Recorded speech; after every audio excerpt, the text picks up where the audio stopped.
What's up, guys? My name is Precision, and today I'm going to be your guide on how to shiny hunt Pokemon in Brilliant Diamond and Shining Pearl.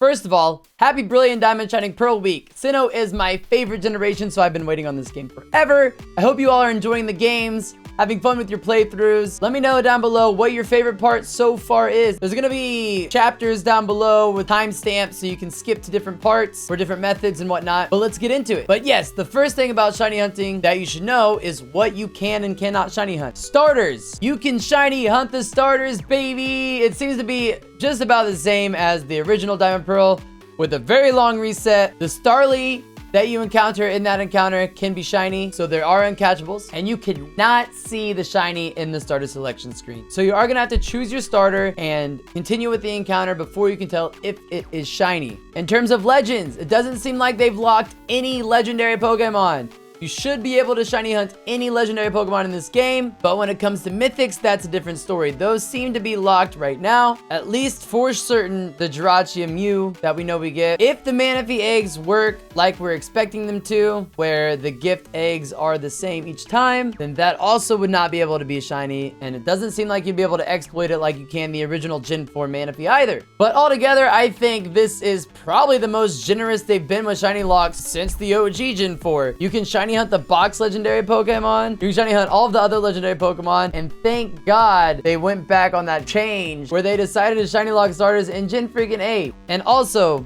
according to user Kafotix on Twitter, the gift Eevee that you get at the end of the game can be shiny. Next up, we're going to talk about normal encounters. Guess what? Shiny Charm doesn't work at all. Encounters are 1 in 4096 odds. That is it. Moving on to MASUDA. With MASUDA, the odds of having two Pokemon from a different region breeding together are 1 in 683. If you get the shiny charm, it brings your odds to 1 in 512. Honestly, it doesn't seem like it's worth grinding the charm. If you complete the dex anyway, I mean, it is what it is, but it really doesn't seem like it's worth grinding charm in this game if the only thing you're gonna get is like 100 and whatever lower odds on your MASUDA hunts. Like, I would just rather go straight into egg hunting, right? Like, instead of grinding out a dex. But I digress. Your best MASUDA odds are 1 in 512 with the charm. Without the charm, there's still 1 in 683. And of course, if you're not using MASUDA, eggs are going to be 1 in 4096. Up next, we have the Pokemon Radar. They're bringing back actual method hunting, baby. The good news, the mechanics seem easier than ever. The grass continues shaking until you run into it. And with an overall larger screen, you can just enjoy a less stressful experience, I would say. Odds for Radar are as follows. At a chain of 10, you have a 0.067% chance to get a shiny. At a chain of 20, you have a 0.098% chance to get a shiny. At a chain of 30, you have a 0.183% chance to get a shiny. At a chain of 35, you have a 0.335% chance to get a shiny. And at a chain of 40, you have a 1.987% chance to get a shiny, which is effectively 2%, which is about 1 in 50. There is a caveat to radar hunting in these new games. I don't know if it's a bug. I'll have the link to the post below, but in this Reddit post, user Daedra Pokemon is radar chaining a Pachirisu, where he runs into a Pachirisu in perfect conditions and his chains still break. Going down in the comments, it seems there's about a 7% chance that regardless of what you do, your chain is going to break, which means that effectively getting to a 40 chain in BDSP is probably going to be way harder than it was in the old games if you're already good at that radar method. If you're already a Gen 4 Radar Pro, you might not want to bother with radar in this game. You might want to stick to encounters, radar, and Gen 4 because honestly, you might get really frustrated with that 7% boosted chance to fail a chain for no reason. What was it, like 2% in the old game? So like I said, I don't know if this is a bug. I don't know if this is working as intended, but that is probably something you're going to be running into if you are going to be using radar in Brilliant Diamond and Shining Pearl.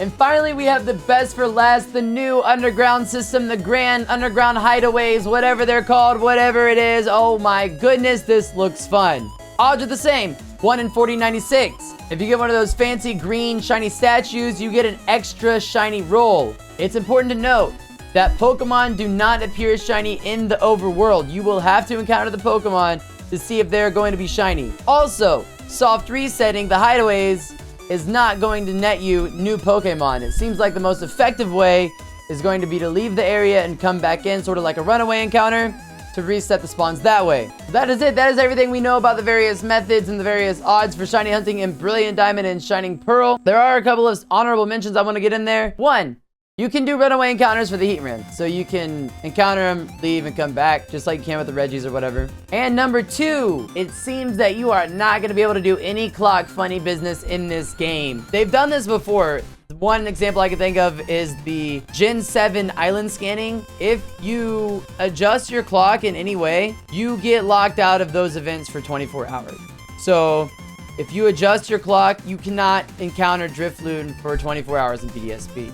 So adjusting clock locks you out of the Pokemon you would adjust your clock for. So do not adjust your clock.